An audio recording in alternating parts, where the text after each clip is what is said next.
अस्सलाम वालेकुम। Welcome to conflict card. दोस्तों, बात आज हम करने जा रहे हैं रशियन डिप्लोमेट और उसके अलावा जो दूसरे मुख्तलिफ कंट्रीज के डिप्लोमेट्स थे उनके काफिले पर सुसाइड अटैक को लेकर, जो कि पाकिस्तान में हुआ और बहुत ही ज्यादा अहम वाकया स्ट्रेटेजिकली पाकिस्तान के लिए, इसको डिस्कस करेंगे। और इसके साथ साथ क्यों इस पूरे कन्वॉय में रशियन डिप्लोमेट बहुत ज्यादा अहम रहे, क्योंकि इनसे रिलेटेड कुछ प्रोपेगेंडा भी फैलाया गया दुश्मन कुव्वतों की तरफ से।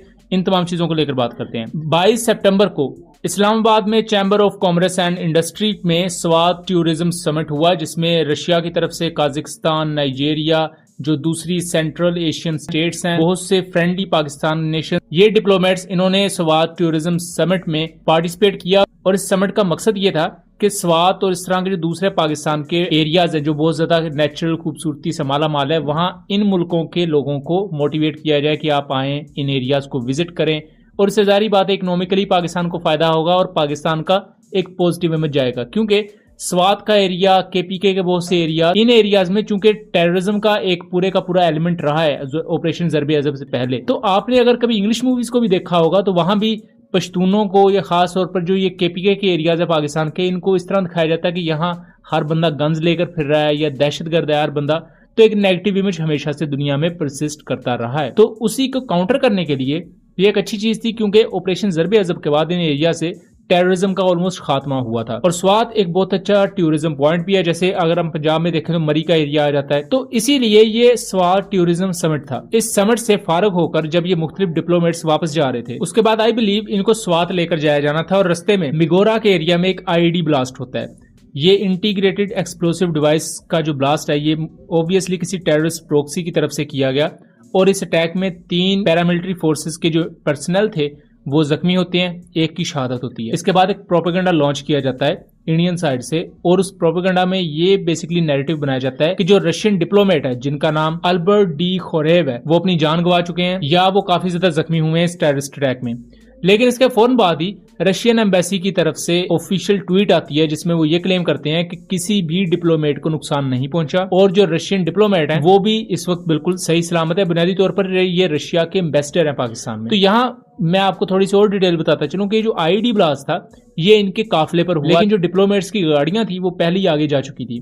उनके पीछे जो पैरामिलिट्री फोर्सेस की गाड़ियां थी उनमें से एक गाड़ी को ये आईडी ब्लास्ट हिट किया, जिसमें एक शहादत हुई, 3 जख्मी हुए। लेकिन दोस्तों, सबसे अहम चीज ये है कि ये सारा प्रोपेगेंडा रशियन डिप्लोमेट के इर्द गिर्द ही क्यों लॉन्च किया गया। तो उसका मैं थोड़ा सा आपको रीजन बताता हूँ।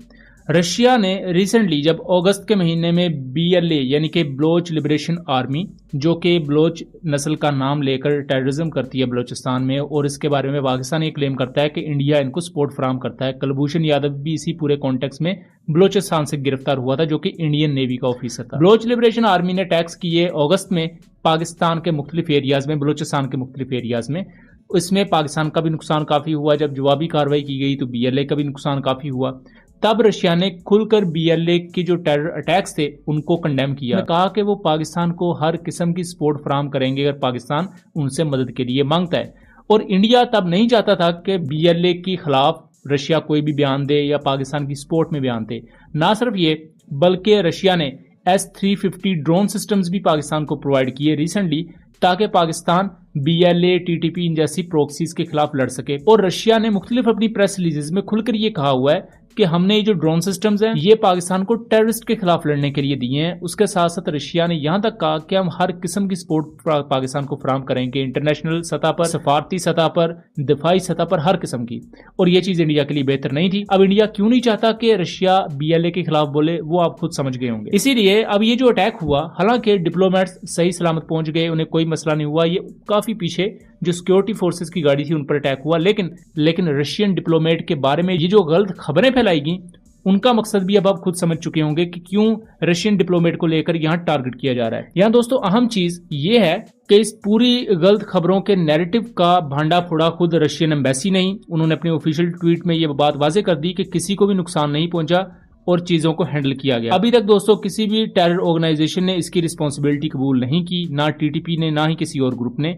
लेकिन ये एक बहुत बड़ा वाकया है। अनफॉर्चुनेटली पाकिस्तान का जो नेशनल मीडिया है उन्होंने इस पर कोई खास बात नहीं की।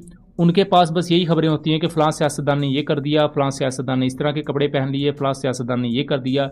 बस अनफॉर्चुनेटली ये बहुत बड़ा वाकया जो पाकिस्तान की नेशनल सिक्योरिटी से रिलेटेड है, पाकिस्तान की इकोनॉमी से रिलेटेड है, पाकिस्तान का जो इंटरनेशनल इमेज है उससे रिलेटेड है और उस पर एक डायरेक्ट हमला है। और अगर इन टेरर ऑर्गेनाइजेशंस के पीछे कोई फॉरेन कंट्री है तो जाहिर बात है ये पाकिस्तान के खिलाफ एक इम्प्लिसिट एक्ट ऑफ वॉर भी लिया जा सकता है।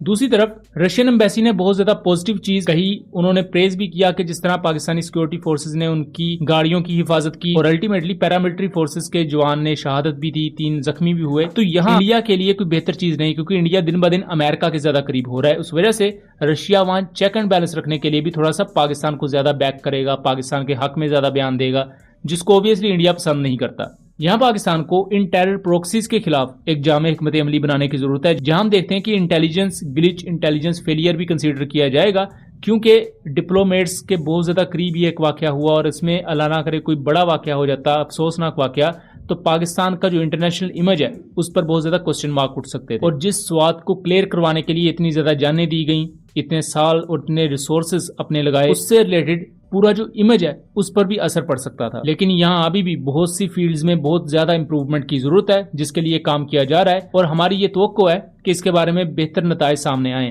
पाकिस्तानी सिक्योरिटी इदारों की यह जिम्मेदारी बनती है कि जो लोग भी इस आईडी ब्लास्ट के पीछे हैं और जिन्होंने ये दहशतगर्दी की है उन्हें भी मंजरेआम पर लेकर आया जाए, और उनके पीछे जो उनके हैंडल्स हैं वो बॉर्डर के अंदर हों, वो बॉर्डर से बाहर हों, उन्हें भी मंजरेआम पर लेकर आया जाए, ताकि एटलीस्ट कौम को और इंटरनेशनल कम्युनिटी को ये बताया जा सके कि हम एक रिस्पॉन्सिबल कंट्री हैं और हम अपने मुल्क में मौजूद मेहमानों का ध्यान रख सकते हैं और उन्हें ऑनर दे सकते हैं। सो उम्मीद करता हूँ चीजें क्लियर रही होंगी। वीडियो पसंद आई हो तो इसे ज्यादा से ज्यादा शेयर कीजिएगा ताकि इस आगाही को आगे फैलाया जा सके। मिलेंगे अगली वीडियो में, तब तक के लिए अल्लाह हाफिज।